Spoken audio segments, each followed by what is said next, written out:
ጤና ይስጥልኝ አድማጭ ተመልካቾቻችን እንዴት ሰነበታችሁ? አይነው ከሙቀቱ ጋር ትንሽ አስቸጋሪ ነው። እያሱ ደህና ሰነበትክ ወይ? ሰላም ነኝ ፕሮፌሰር ሰለሞን። ያው በጣም ትንሽ ለንደን ዛሬ ሞቃለች። ደግሞ ቤት ውስጥ ስትሆን ደግሞ የባሰ እንትን ይፈጥራል። ኤኒዌይ እንግዲህ እዚህ የመጣው መቀበል ነው። ለአድማጭ ተመልካቾቻችን ዛሬ ይዘን የመጣነው ጉዳይ ትውልድና ትግል ይላል እና ትውልድና ትግልን ለማየት የፈለግንበት ምክንያት የእይታ ልዩነት ያለው ይመስላል። በአንዳንድ ስብስቦችም ሆነ በትግል የተለያየ ትውልድ ዘመን ያሉ ሰዎች አንድ ላይ ሲገናኙ ያለ መግባባት ነገር ይከሰታልና ያ ያለ መግባባት መንስኤው ምንድነው? መፍትሄውስ ምንድነው የሚለውን ወይም ደግሞ መፍትሄ እንኳን በጣም እንደ ትልቅ ችግር አድርጎ ሳይሆን ምንድነው ድልድዩን እንዴት እንሰራለን የሚል አይነት ጉዳይ ለማንሳት ነው አድማጭ ተመልካቾቻችን ዛሬ እዚህ የመጣነውና እንደው ለመነሻ እያሱ በዚህ ምስልና ለእንትናችንም ተንብነይል በሆነው በዚህ ላሳየው እስቲ። ይሄን ይመስላል እንግዲህ በግራና በቀኝ ያለው ነው እና የክፍል አንዱ የትውልድ ልዩነቱ መነሻው ምንድነው? የእድሜ ልዩነት ነው ወይስ የቴክኖሎጂ ፍሰት የሚል ነገር ነው? ጥያቄው የመጀመሪያው እሱ ነው እና እስቲ ከዛን ጀምር። ምንድነው ሪሊ ይሄን ልዩነት ያመጣ ምክንያት ምንድነው? ምክንያቱም የበፊቱ ትውልድ የሚጠቀምበት የፖለቲካ ስልትና ዲፕሎማሲ ሁኔታ አለ እንደምናውቀው።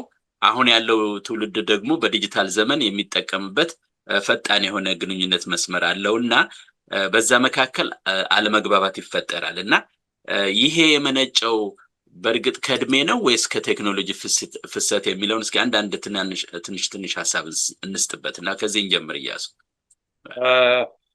ጥሩ ነው። ስለ የትውልድ የትውልድ ልዩነት ስንል ሁሉ ጊዜ አንደኛ በተፈጥሮ ዝም ብሎ የሚመጣ የትውልድ ልዩነት ይኖራል።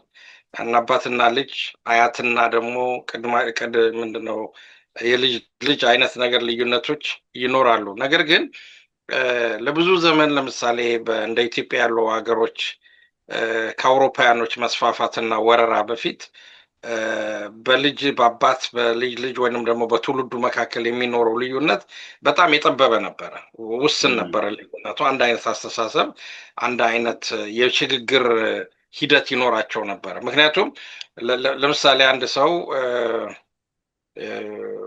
ቤተሰቡ የእምነቱ ክርስትና ከሆነ ከልጅነቱ ጀምሮ በዛ ተኮትኩቶ ነው የሚያድገው። በቤተክርስቲያን ተኮትኩቶ ነው የሚያድገው። በቤተክርስቲያን ነው የሚያድገው። ሞር ላይክሊ ሊሆን የሚችለው ወይ ቄስ ወይ ዲያቆንም ሆኖ ሊያገለግል ይችላል።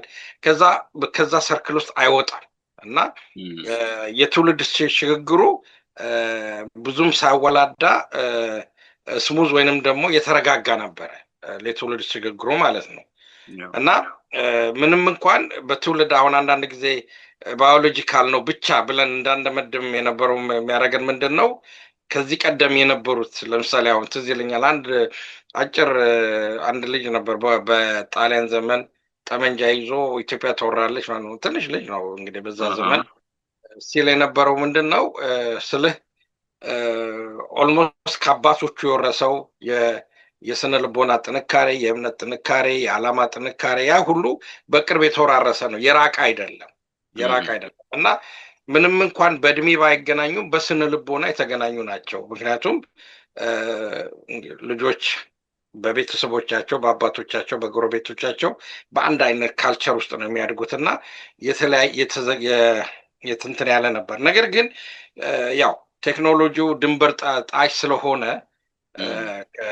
የውጭ ቴክኖሎጂ እውቀትም ቴክኖሎጂ ብቻ ሳይሆን እውቀትም ራሱ ድንበር ጥሶ ስለመጣ ኢትዮጵያ በተለይ ከጣሊያን ወረራ በኋላ እንደሚባለው ማለት ነው ቆጮ የነበሩት እንግዲህ በእኛ አያቶቻችን ማለት ይቻላል፣ በእኔ እድሜ ለሌሎቹ ደግሞ ቅድመ አያቶቻቸው ሊሆኑ ይችላሉ። ለአዲሱ ጀነሬሽን ቅድመ አያቶቻቸው ይቆጩ የነበሩት እኛ የተጠቃ ነው ባለማወቃችን ነው፣ ዘመናዊ ነገር ባለማወቃችን ነው ብለው የዘመናዊን ትምህርት እንዳለ የመቀበልና ባህላዊ የነበረውን ነገር የመተው ነበርና ስለ ሽግግሩ ሁለቱን አዋህዶ መሆን ሲገባው መሄድ የሚገባውን ነገር ይሄ ባህላዊ የሚለውን ነገር ግፍ አድርገው ትተው ቀጥታ ወደ ዘመናዊ ትምህርት የገቡበት ሁኔታ ነበር እና አሁን ለምሳሌ መጀመሪያ ኃይለሥላሴ ቀዳማዊ ኃይለሥላሴ ትምህርት ቤት ሲከፍቱ መኳንንቱ ራሱ ትምህርት ቤት ልጆቻችንን አንልክም፣ ምክንያቱም ባህላችንን ያበላሹብናል ብለው ከፍተኛ ተቃውሞ ነበረባቸው። እንዲያውም በሚኒሊክም ዘመን ራሱ ከግብፅ የመጡ መምህራኖች ወደ አንኮበር ደርሰው በእነዚህ አንማርም ተብለው ከአንኮበር ተወስደው አቲንክ ባለሳሳት መሰለኝ የድሬዳዋን የፈረንሳይ ስኩል የመሳሰሉትን የከፈሉት እነሱ ናቸው፣ ሌሎችንም ተምሮ ማለት ነው። እና ለተወሰነ ጊዜ ይሄ ባህላዊ የነበረው ህብረተሰብ የራሱን ባህልና ወግ ማናቸውም ነገር ይዞ ለመጠበቅ ብዙ ታግሎ ነበረ።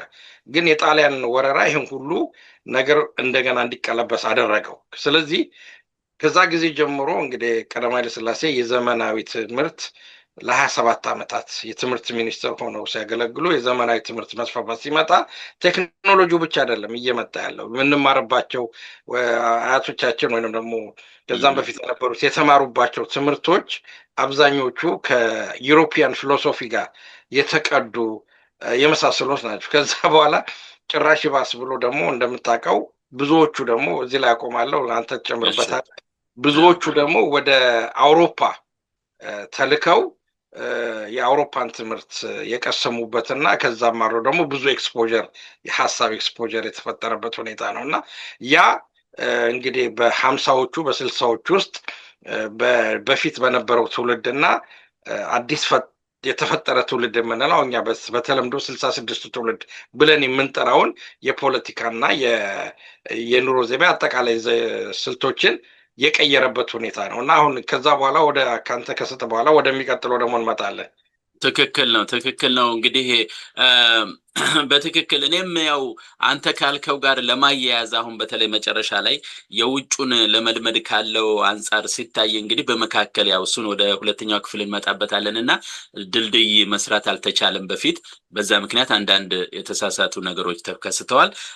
አሁን ያ እንዳይደገም ደግሞ የሚለውን እንመጣበታለን እና እንዳልከው ነው ይሄ የውጩን እና መቀበልና ለመቀበል ሁልጊዜ የጀነሬሽን ልዩነት የትውልድ ልዩነት አለ። በዚህ በውጭ የምናየው ልዩነት እኔ እንደው ለመጨመሪያ ያህል በውጭ የምናየው ልዩነት አሁን የተሰራ ልዩነት አለ። እንደምታውቀው ይሄ ሳይለንት ጀነሬሽን ነው ቤቢ ቡመርስ እንደዚህ ጀኔክስ ምናምን ይሏቸዋሉ። እነሱ እንግዲህ ከሁኔታዎች አንጻር ከቴክኖሎጂው ልዩነት አንጻር ከምናምን ከባህላዊ ነገር እና ካለው ከፍተኛ የዓለም ተጽዕኖ አንጻር ከደረሰው አንጻር የሚለዩበት ዘዴ ነው። የኛ ደግሞ በእርግጥ አሁን መጨረሻ ላይ በተለይ የዚህ የዲጂታል ዘመኑ ደግሞ በጣም የግድ አልፈልገውም ብትል እዛው ድረስ እንዲገባ አድርገው ስለሰሩት ምንም መፈናፈኛ በሌለው መንገድ የወጣቱ ትውልድ ያው ያንን ነገር ያካሂዳል ማለት ነው እና በዛ ምክንያት አሁን ቅድም ያልከው መሆን አለመሆን ጉዳይ ላይ ከፍተኛ ውጥረት ይጨምራል እና አሁን እንደምታየው በየስብሰባው ለምሳሌ አሁን ነው ወደ በፊት የተፈጠርን ሰዎች እኔን ለምሳሌ እንበልና እና እንደዛ አይነት ሰዎች ብዙ ጊዜ ይጨርሳሉ ነው ስብሰባው ይረዝማል እንደምታውቀው ነው ጽሁፍ ይበዛል ሁሉን ነገር በዲፕሎማሲ በግንኙነት ቀጥታ አሁን እንኳን ስናየው ወላጆች እንደና አይነቱ ብዙ ጊዜ ከቴክስት ኮሙኒኬት ከማድረግ ይልቅ ድምጻቸውን ብሰማ ነው የሚቀለኝ የምፈልገው ማለት ነው። እነሱ ደግሞ የዲጂታል ዘመን ነው ያን ያህል ብዙ ትኩረት አይሰጡትም። ለነሱ በጣም ፈጣን የሆነ መልስ ነው የሚፈልጉት። በጣም ፈጣን ነው ኮሙኒኬት ያደርጉም እንደዛ ነው። በዛው መንገድ ጭንቅላታቸውም የሚሰራው በዛው ልክ ነው፣ ፍጥነት አለው ማለት ነው። አሁን ይሄ ይጋጫል ነው የሚዘገይና የሚፈጥን ነገር ይፈጥራል። በዛ መካከል የሚፈጥነው የሚያስፈልገውን ያህል ነገር ላይ ይዝ ይችላል። የሚዘገየው ደግሞ እንደዚሁ ፍጥነት በሚያስፈልግ ጉዳይ ላይ አይፈጥንም ማለት ነው። አየው። ስለዚህ ያ ሁሉ ወደ ትግሉም ይንጸባረቃል እና ሞር ኦፍ እንግዲህ የቴክኖሎጂ ፍሰት ያመጣው ልዩነት ይመስላል ከእድሜው አንጻር በርግጥ የተወሰኑ ነገሮች አሉ። አብሮ ከቴክኖሎጂው ጋር የሚተዋወቅ ተለቅም ቢል ከስራው ጸባይ ከምኑ ጋር ደግሞ አለ። በርግጥ ራሱን እያሻሻለ የሚመጣ ሰው ነው አለ። ግን ይሄ እንደው በጥቅሉ ስናየው ማለት ነው በጥቅሉ ስናየው ነው እንጂ እነው እድሜ የጠገበ የሆነው ሁሉ ለቴክኖሎጂ የለውም ማለት በጣም አስቸጋሪ ነገር ነው።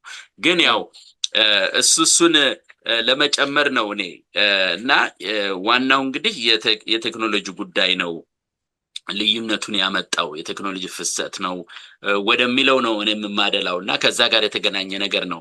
ግን ያ በርግጥ ሆነን ለመናገር በጣም ጠቃሚ ነው በአንድ በኩል ምክንያቱም ቶሎ መፍትሄ መፈለግ በጣም ቀላል አይደለም።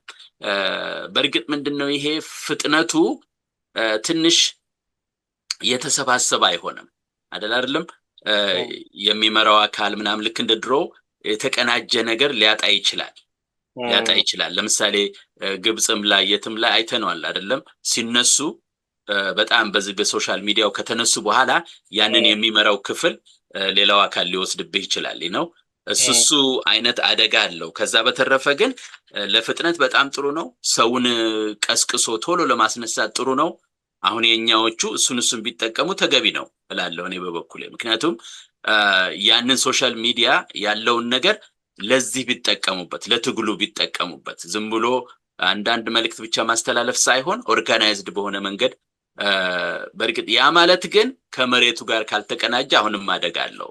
በርግጥ እሱን በሱ ላይ መጨመር ትችላለህ ካስፈለገ እና ወደ ሁለተኛው ልምጣ ጊዜ ላለመጨረስ ወደዚያው አሁን ወደ አነሳው ልምጣና ምክንያቱም ይሄ ዲጂታል ቴክኖሎጂ የምንለው ከመጣና ከተስፋፋ ኦልሞስት በጣም ሪሰንት ታይም ነው።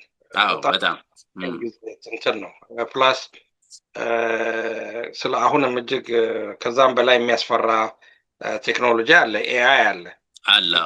ትናንትና የአሜሪካ መንግስት አንድ ቴክኖሎጂ የኤአይ ቴክኖሎጂ ከአየር ላይ እንዲወርድ አድርጓል።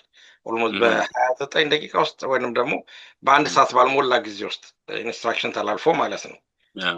ቴክኖሎጂው በጣም እየሄደ ነው እና ግን ከኢትዮጵያ ኮንቴክስት ከኢትዮጵያ ይዘት ስትመለከተው የኢትዮጵያ የቴክኖሎጂ አቅርቦት ደረጃ በጣም ገና ዳዴ እያለ ነው። ምክንያቱም ቴሌኮሙ በትክክል የተስፋፋ አይደለም። ዲጂታል ምክንያቱም ተገዝቶ ነው፣ አገሪቷም ገዝታ ነው። ስለዚህ ለሰው የምትሸጠው ቸርችራ ነው። ስለዚህ ያንን አፎርድ የሚያደርግ የሚገዛ ህብረተሰብ የለም። አሁን ለምሳሌ እኔ እዚህ ሀገር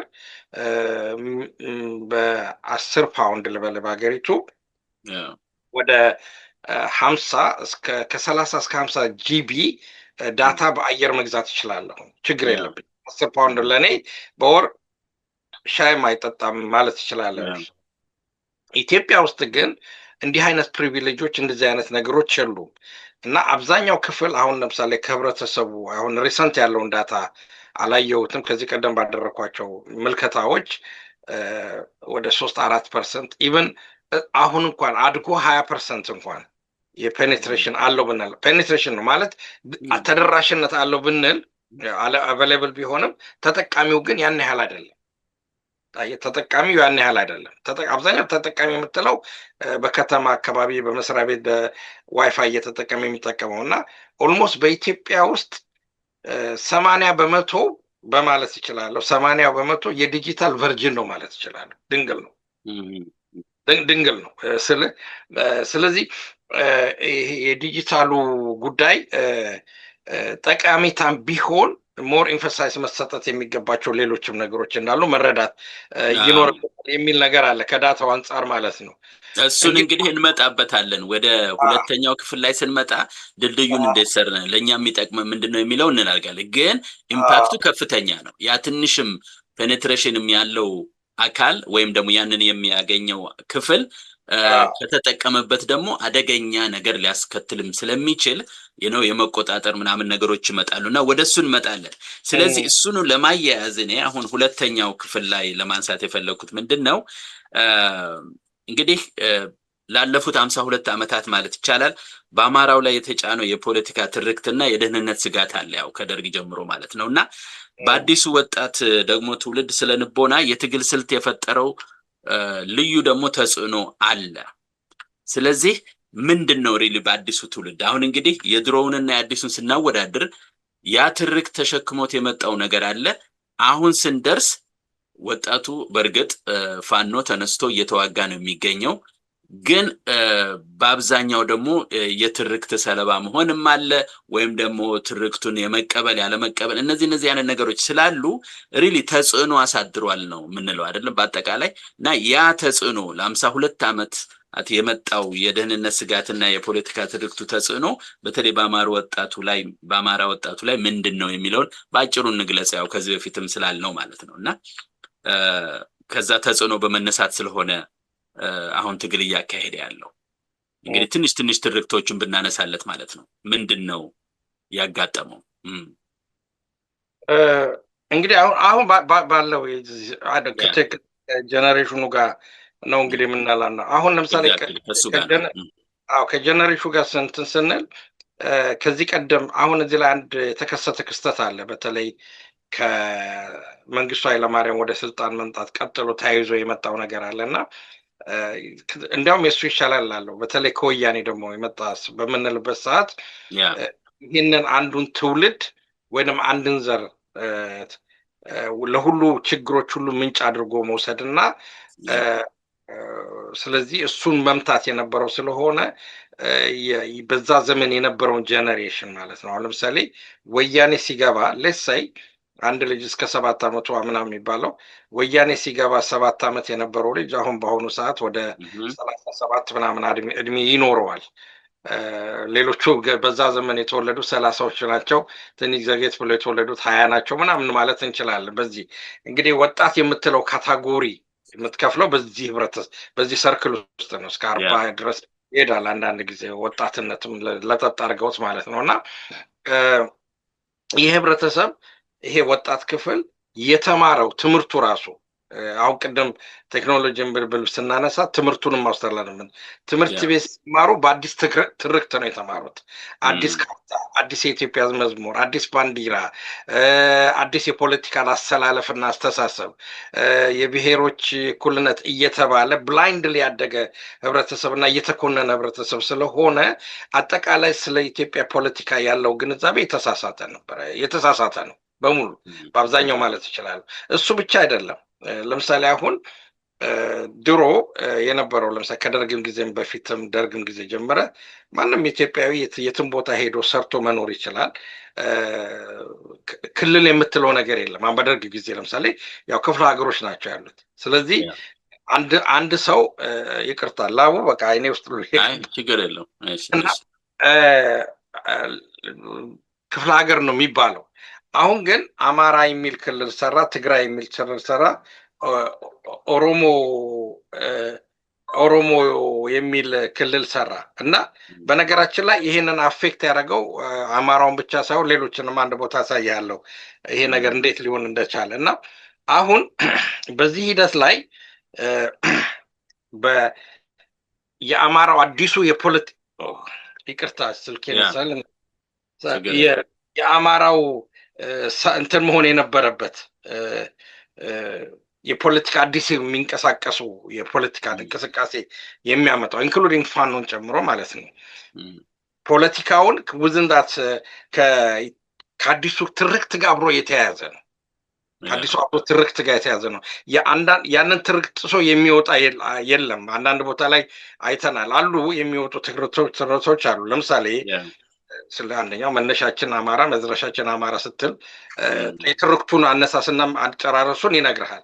ስለዚህ ያ አመጣጥ በዚህ በወያኔ ዘመን የተቀረጸው የትምህርት ስርዓትና የፖለቲካ ስርዓት የፕሮፓጋንዳው የምናምኑ የወጣቱን አይምሮ በተወሰነ መንገዱ ሊቀርጸው ችሏል እና አጠቃላይ ትግል ሲባል ከዚህ ለምሳሌ አሁን አንዳንድ ጊዜ ለምሳሌ እንደ ሐረር አይነት ከተማ 80% ወይም ከዛም መቶ የሆነው አማራ የተባለው ክፍል እየሆነ ሳለ ድንገት ለምሳሌ በአማራ ውስጥ የሚንቀሳቀሱ ፖለቲካ ድርጅቶች ያንን ያለማቀፍ አለ በአሩሲ በባሌ በሌላ ቦታ። ምክንያቱም የፖለቲካው ንቃተ ህሊና የሚያመለክተው በዛቸው አጥር ውስጥ ነው መንቀሳቀስ ያለብህ ተብሎ ስለሚታሰብ ማለት ነው።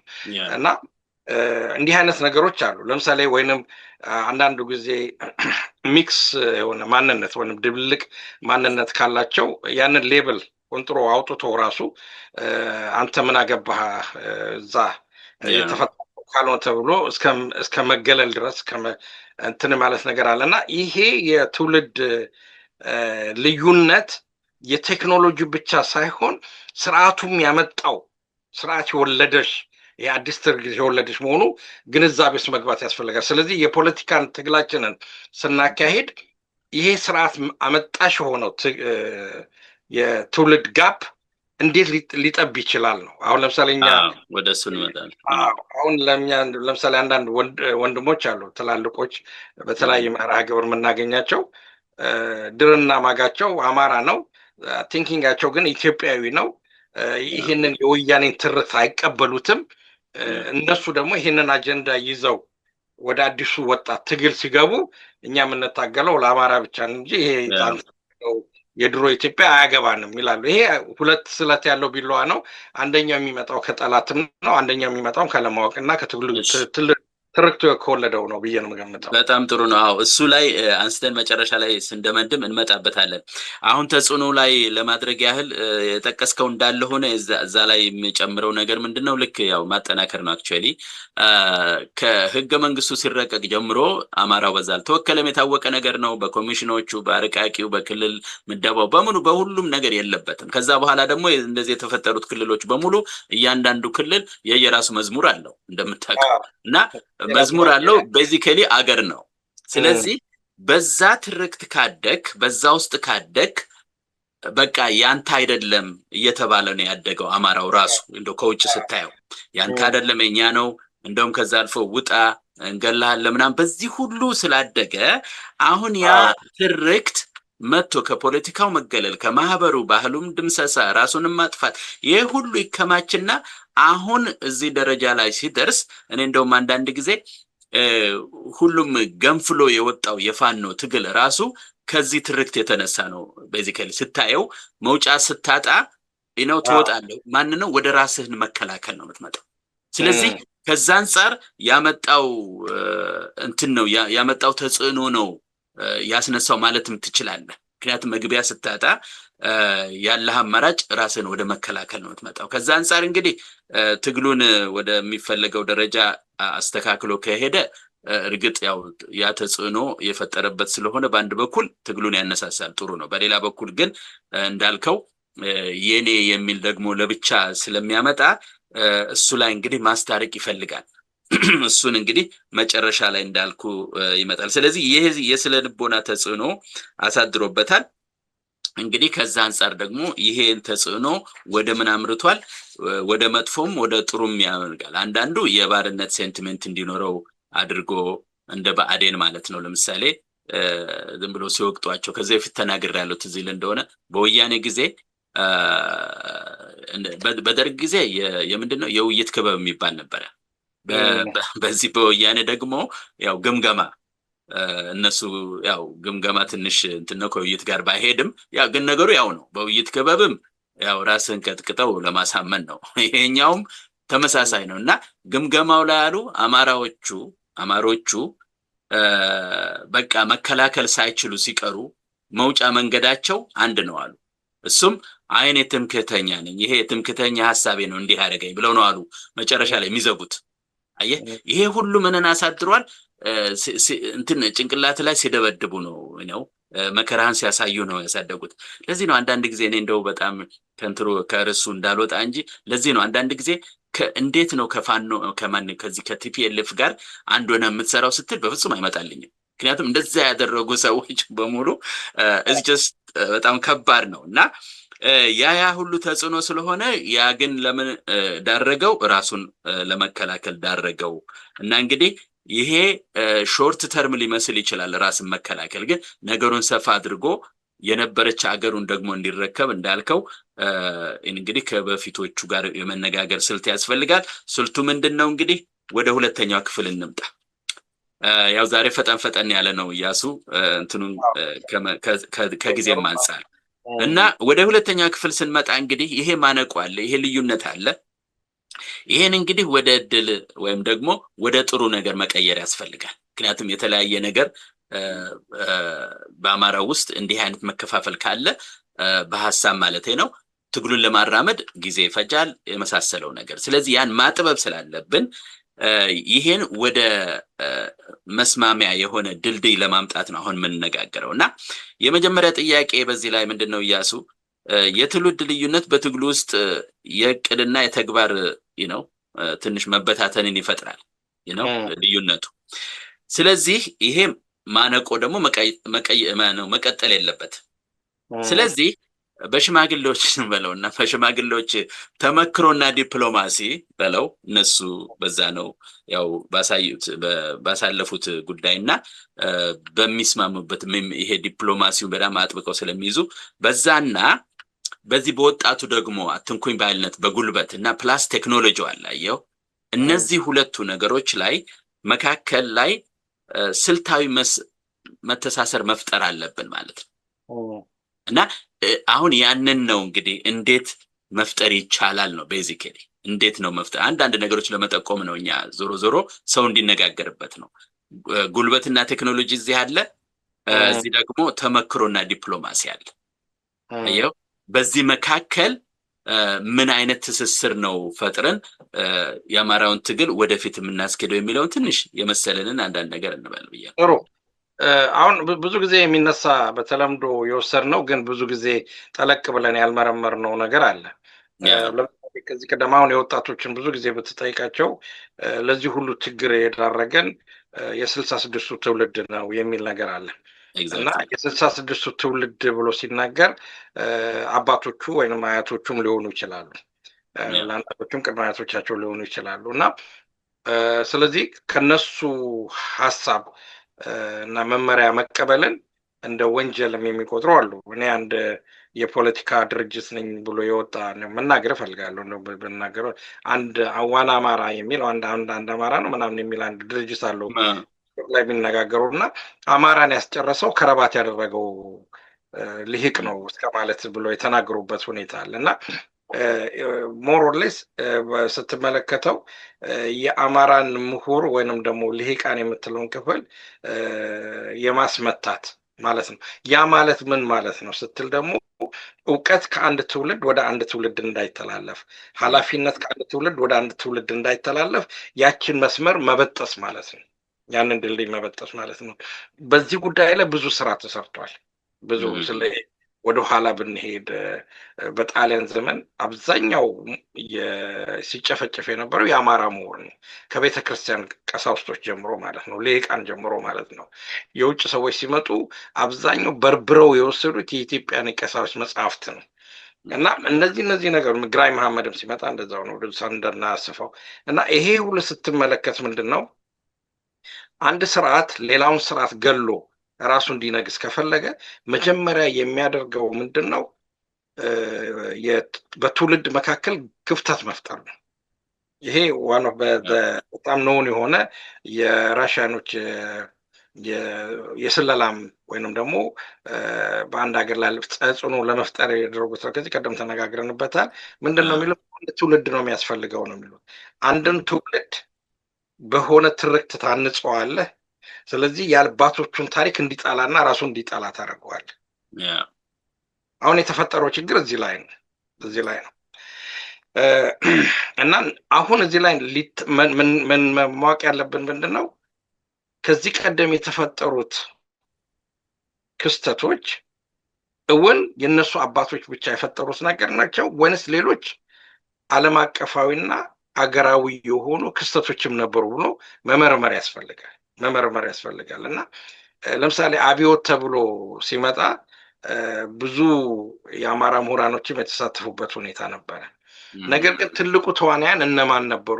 ሰሞኑን የወጣ አንድ ቃለ መጠይቅ ነበር፣ የሌንጮን የምናምን መጽሐፍ የሚወጣ ለሰዎች እየገመገሙት ነው። እና ያንን ስትመለከተው የኦሮሞ ብሔርተኞች ከዛ ጊዜ ጀምሮ እንዴት የአብዮት የተባለውን ኤክስፕሎይት እንደበዘበዙትና ለራሳቸው ጥቅም እንዴት እንደዋሉት፣ መሬት ላራሹን ራሱ እንዴት እንዳስፈጸሙት፣ እንዴት የዛን ትውልድ የዛን ዘመን የነበረውን ምሁር አማራ የምትለውን ሲስተማቲካሊ እንዴት እንዳጠፉት ይናገራሉ።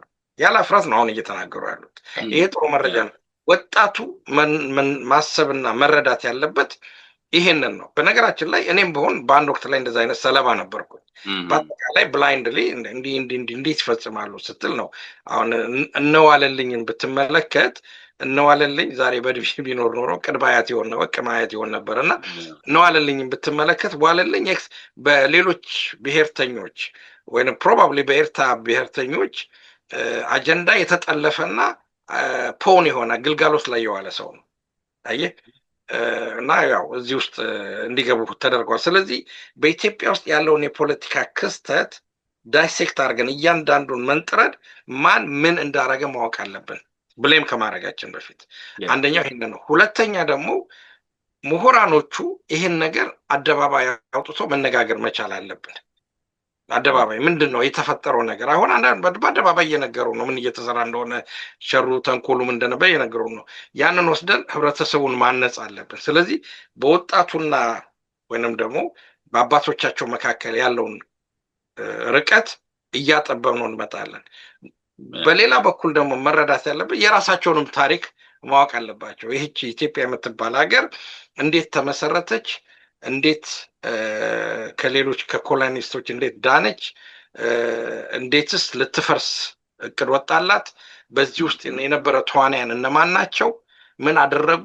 መቼ አደረጉ? የሚለውን ነገር ማወቅ አለበት። ይሄ ሁሉ የሚያሳየው ምንድነው? ዞሮ ዞሮ ጥቅሉ የሚመጣው አንድ ቃል ነች፣ እውቀት ነው። እውቀት ነው። ስለ ሀገርህ ስለ ቤተሰብህ እውቀት ከሌለ ትጠፋለህ። ስለዚህ በሁለቱ መካከል ግንኙነቱን እንደ ድልድይ ሆኖ ሊያገለግል የሚችለው እውቀት ነው።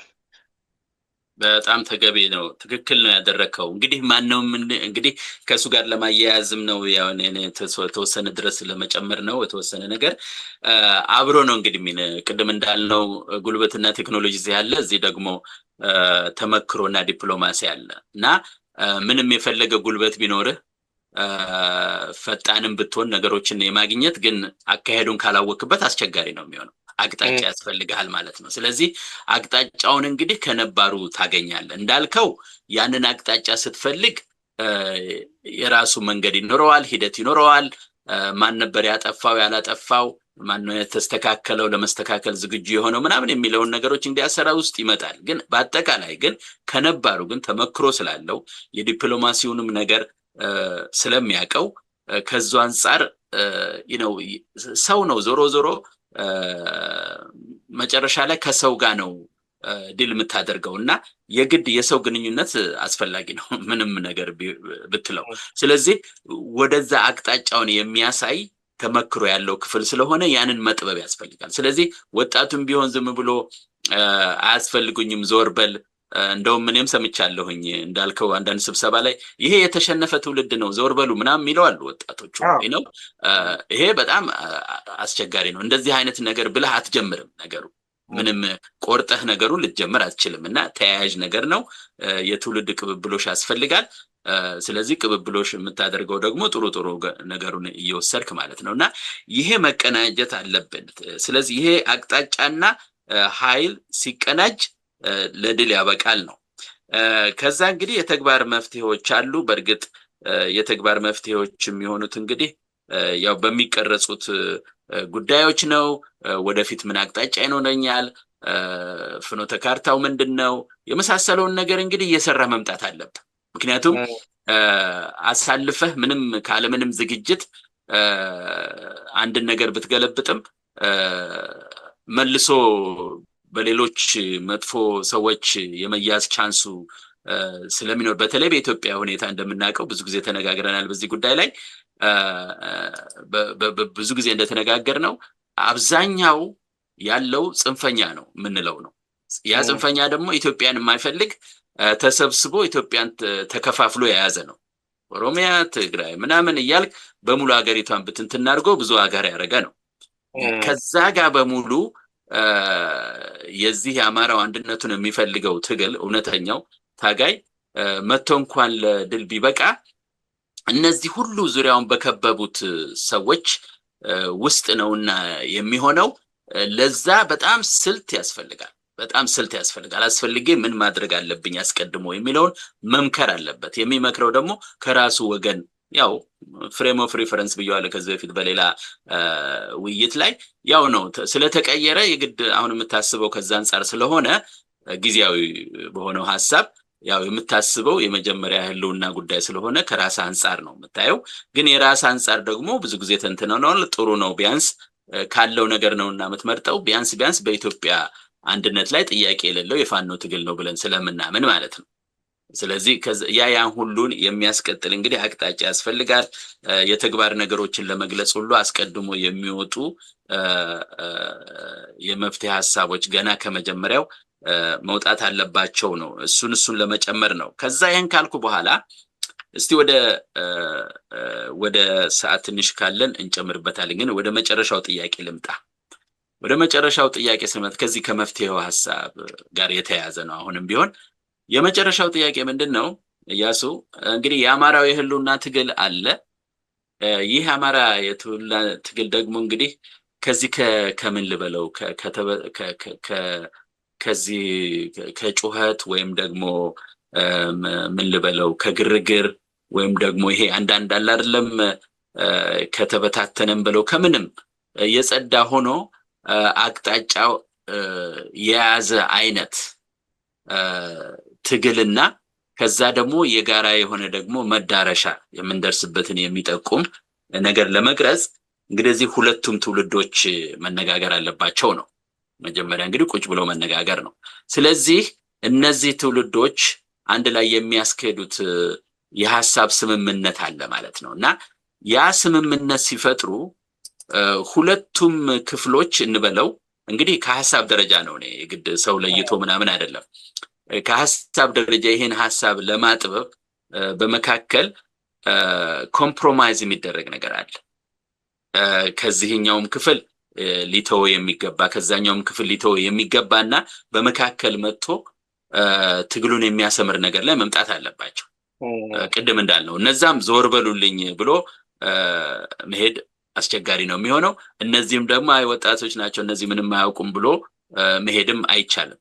እና ይሄን አስታርቆ ግን ሐሳብን አስታርቆ ለመሄድ እንደው ስልት ልበለው ወይም መንገድ እሱን እንጠቋቁም እስኪ ምን አይነት ስልት መከተል ይሻላል? ይሄን ለማለት ኮምፕሮማይዝ የሚደረገውስ ምንድነው? ሆነን ለመናገር እንደዛ አይነት ነገር እስኪ በዛ አንፃር ጥሩ ነው።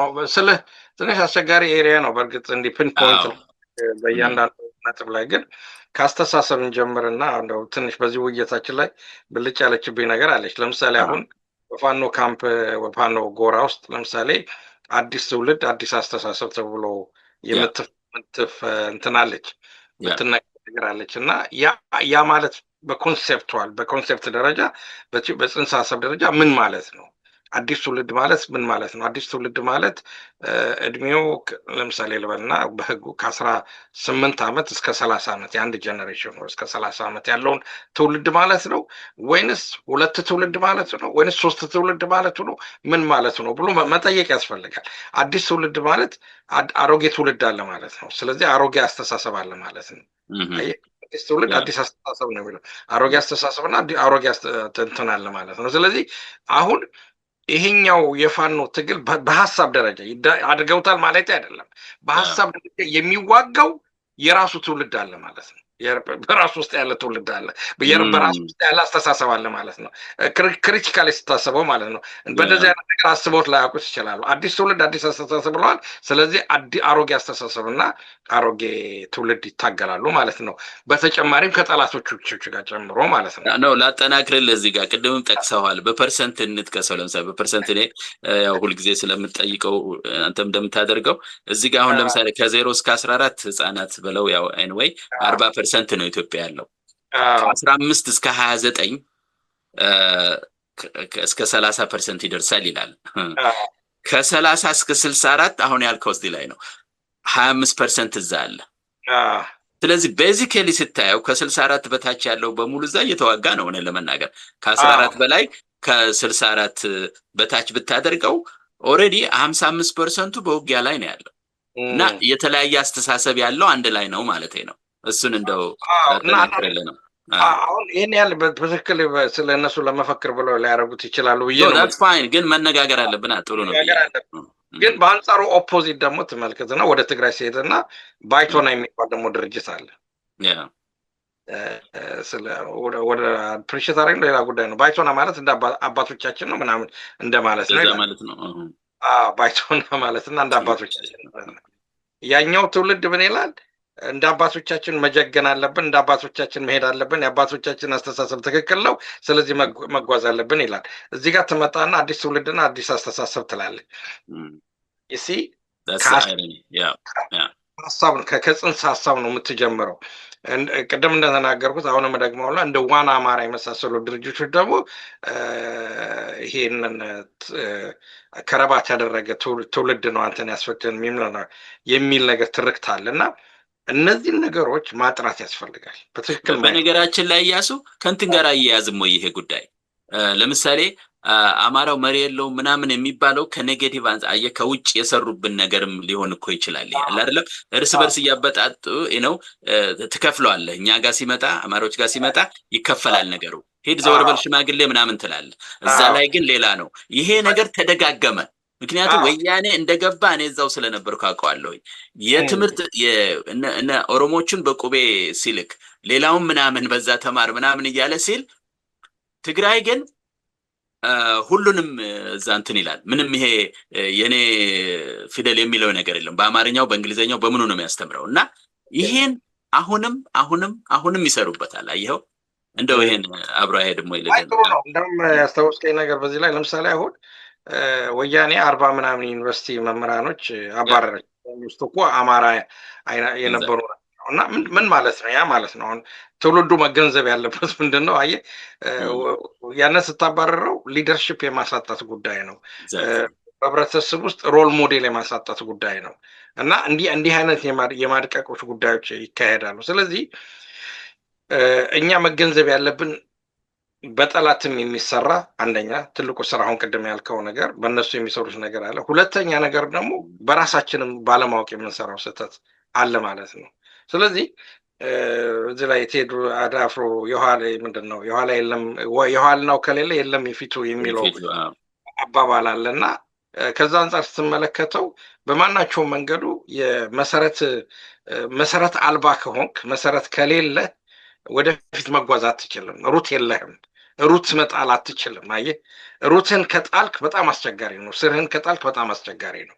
ምንም ያህል ምክንያቱም አሁን ለምሳሌ ስትመለከተው በትውልድ ውስጥ ቅድም በእውቀትም በቴክኖሎጂም የተለያየ ልዩነት አለ። ያ ናቹራል ነው። ምንም ልታደርገው አትችልም።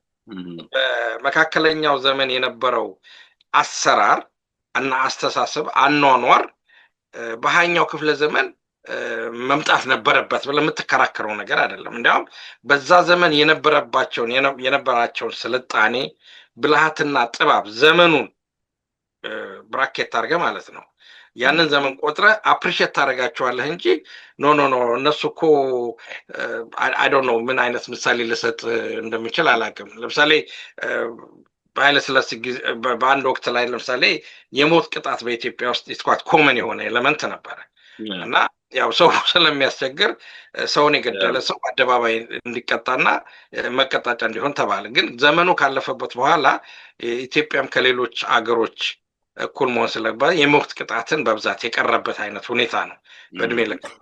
ግን በዛ ዘመን ኮንቴክስት ብትወስደው በዛ ዘመን የነበረው ቅጣት ያ ነው። ምክንያቱም ወደ ፈረንሳይ ስትመጣ ወይም ወደ አውሮፓ ስትመጣ የሰው ልጅን በአደባባይ በመጽረብ የሚቆርጡት የነበሩ ናቸው።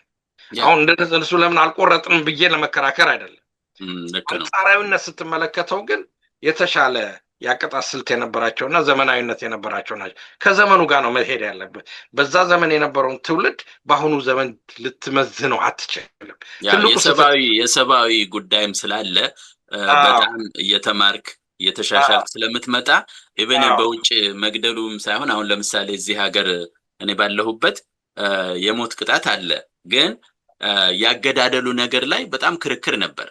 የሰውየው ሳይሰማው እንደ ለመሸኘት ማለት ነው። እና ብዙ ማሻሻያዎች ተደርገዋል ልልህ ነው። ዝም ብሎ ኤሌክትሪክ ቸር ማስቀመጥ እና መግደል እና አሁን ያለው አገዳደል የተለያየ ነው። ዘመኑን ያዋጀ ነገር ነው። እና አሁን አንዳንድ ጊዜ ስልህ የድሮ አባቶች ያደረጉትን ድርጊት ዛሬ ለምን አልተደረገም ብለህ ለምሳሌ ለምን ዲሞክራቲክ ሊሆኑ አልቻሉ? አትችልም። ስለዚህ ይሄንን በንጽጽር ማየት ያስፈልጋል። አሁንም ቅድም እንደጠቅለል ላደርግ የምንችለው ይህን ሁሉ የምንችለው ራስን በማወቅ ነው፣ ራስን በማሳወቅ ነው። ይህንን በማሳወቅ የምልህ ምንድን ነው? ከዚህ ቀደም ያሉት አዋቂዎች አሁንም አሉ፣ በማናቸውም ዋይዝ የሆኑ ሰዎች ይህንን ደጋግመው መንገርና ለትውልዱ ማስተማር ያስፈልጋል። ለምሳሌ አንድ ወንድማችን እንደ ዶክተር ደብሩ የሚያስተምርበት መንገድ አለ። ስለ ኢትዮጵያ ምናምን ብዙ ጊዜ ይናገራል። ለምሳሌ የ50 ሺህ ዓመት አማራ በኢትዮጵያ ተራሮች ላይ ኖረ የሚለውን ኢንትሮዲውስ ያደረገን አንዱ እሱ ነው። እና ያንን ነገር ሳይንቲፊክ እና ትውልዱ ይሄ ነገር ከየት መጣ ብሎ መመርመር አለበት። የእሱን ነገር ዝም ብሎ ሳይሆን ጽሁፉ አለ። በዩኒቨርሲቲ የሚማሩ ተማሪዎች ይህንን የቲስስ የመመረቂያ ጽሁፋቸው ሁሉ ሊያደርጉት ይችላሉ። እውቀት የሚተላለፈው እንደዚህ አይነት መንገድ ነው። ስለዚህ ስለራሳቸው የበለጠ ለምሳሌ በየዩኒቨርሲቲ ያሉት ተማሪዎች ለምሳሌ በአማራ ክልል ያሉ ተማሪዎች ስለ አያቶቻቸው ዲጋውት ማድረግ መማር አለባቸው ማለት ነው። ሂስቶሪያቸውን በትክክል ማወቅ አለባቸው፣ ማሳወቅ አለባቸው። እና በዘመኑ የነበረውን ነገር ነው አፕሪሼት የምታደርገው። ስለ ላሊበላ ህንፃ አድናቆት ኖሮህ ስለ አገዛዙ ደግሞ አድናቆት ላይኖር አይችልም። ምክንያቱም ያንን ነገር እንዲፈጽም ያደረገው የማህበራዊ መስተጋበሩ ነው። በዛ ሰዓት አክሴፕተብል የሆነ የማህበራዊ መስተጋበር ነው። ዝም ብሎ ከሰማይ ላይ አልመጣም ማለት ነው። ትክክል ነው። እኔ ደግሞ አዘር ሳይድ ላሳይ። አሁን ልክ እንዳልከው ሁሉ በሌላ በኩል ደግሞ ስታይ አሁን ካጋጠመን ችግር አንዱ ደግሞ ቦታ ያለመልቀቅ ልበለው። ቦታ ያለመልቀቅ እንዴት ነው? ሪሳይክል ይደረጋል። ሪሳይክል የሚደረግበት ምክንያት የበፊቶቹ ናቸው የደጋገሙ ይመጡት። ለምንድን ነው ይሄ የሚሆነው? ካስተሳሰብ ይመነጫል። ከቅድም ካልነው ያለመገናኘት ሀሳብ እነዚህ አልበሰሉም ሊያውቁ አይችሉም ምናምን በሚል መሪነቱን ደግሞ እስከ መጨረሻው ከያዝከው ያ የሚመጣው ትውልድ መቼ ነው የሚማረው ብለህ ማሰብ አለብህ። ስለዚህ ቦታ ለቆ አማካሪ የሆነ እነሱን ለውሳኔ ሰጭነት ማብቃት፣ እንደዛ ነው ኮምፕሮማይዝ የምታደርገው ቦታውን ለቀህ ማለት ነው። ቦታውን ስትለቅ ግን አጋዥ ሆነህ በመምጣት በመመካከር ነው። ያኛውን መቀበል አለበት ምክሩን፣ ይሄኛውም ደግሞ ቦታ መልቀቅ አለበት። እንደዚህ ከሆነ ይስማማል። አለበለዚያ ግን ሁልጊዜ ትግል ላይ ነው ያልነው ነገር ደግሞ ጠላቶች በዛ ይገባሉ፣ ትግሉን ሁልጊዜ ይጎትቱታል። እንዲህ አይነት ነገር ስላለ ነው። ስለዚህ እንደው እሱን ለማሳየት ነው በአንድ በኩል። ስለዚህ ሌላው ደግሞ ቴክኖሎጂውን እንደንትን ማየት የለበትም። አይ ነው አስቸጋሪ ነው፣ ግን ማንም ሰው ቴክኖሎጂውን ልመድ እንደነሱ ሁን እንደዚህ ትውልድ ሁን ልትለው አትችልም። ያው ኤፊሽንሲው ይቀንሳል እድሜ ሲጨምር ምናምን ያለ ነገር ነው እና ኤክስፖዠሩ ምንም ሁሉ በዛ ያላደክበትን ደግሞ ለመልመድም ጊዜ ይፈጃል። በዛ ምክንያት ፍጹም ጥላቻ ይፈጠራል።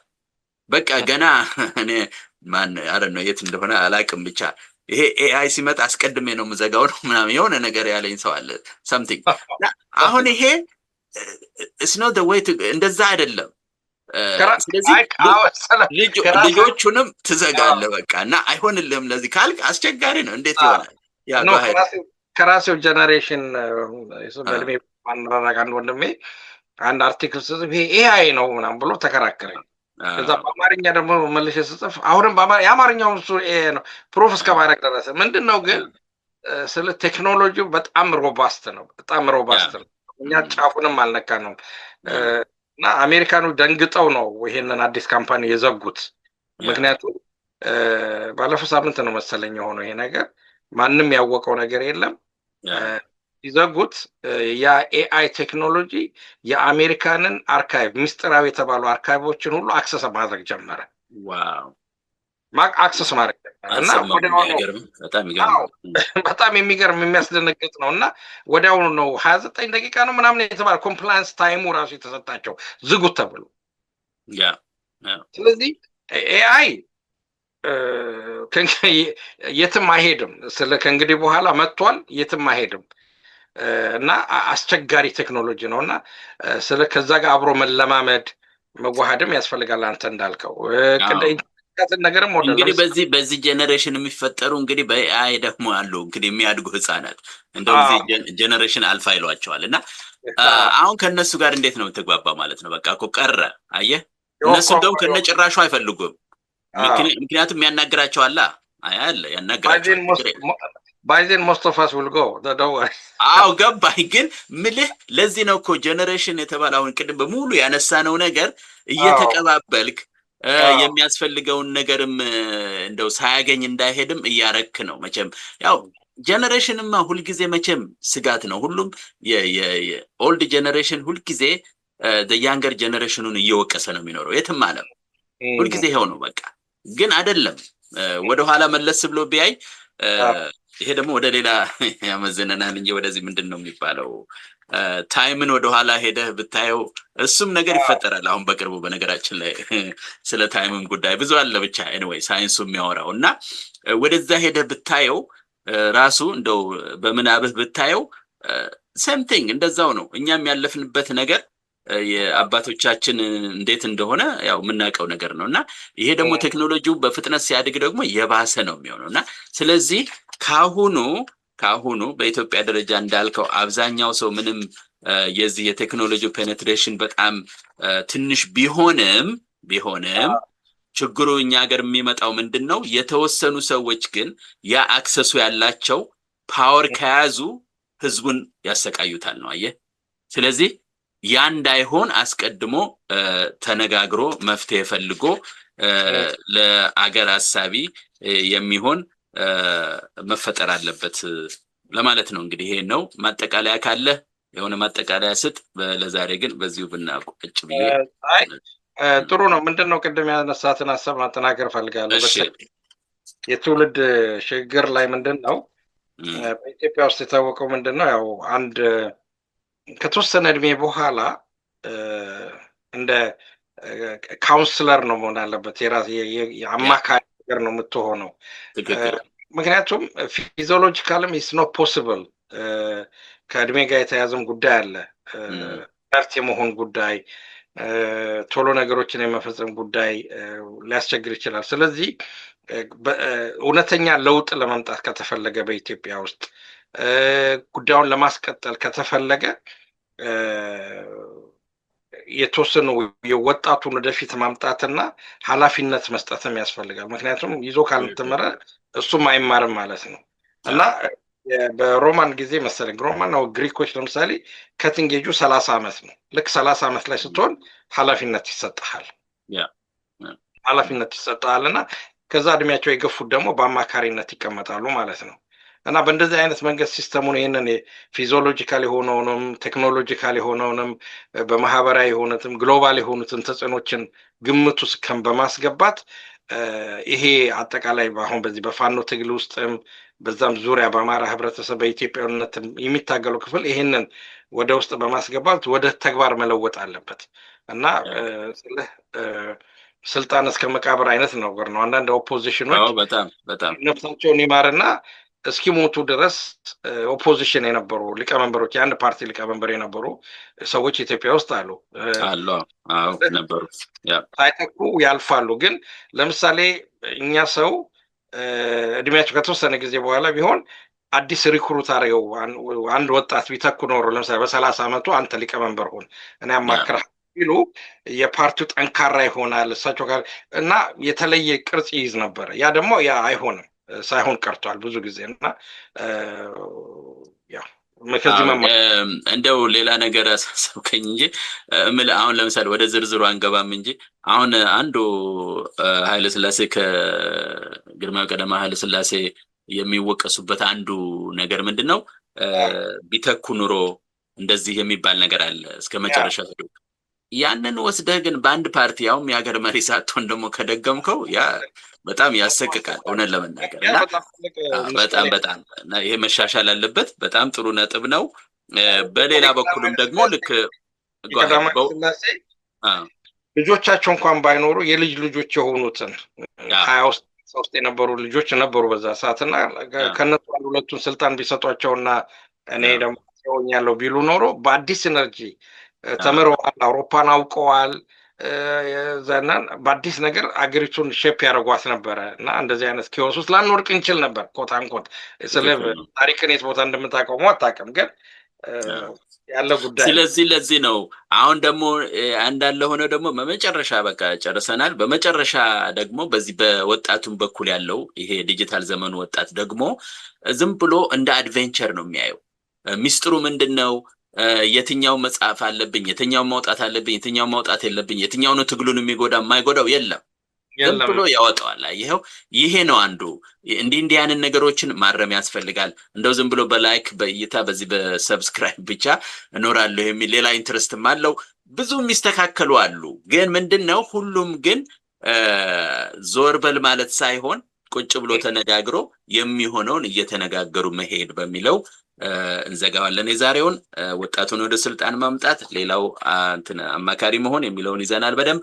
ሌላው ደግሞ አቅጣጫ ሰጪና ኃይል ወጣቱና ነባሩ የሚለውን ነገር ይዘናል። እነዚህ እየተቀናጁ ከሄዱ በእርግጠኝነት የአማራው ትግል መስመሩን በደንብ ከመስመሩ ሳይወጣ ከሀዲዱ ሳይወጣ የሚፈለገውን ነገር ያመጣል የሚል ግምት አለን።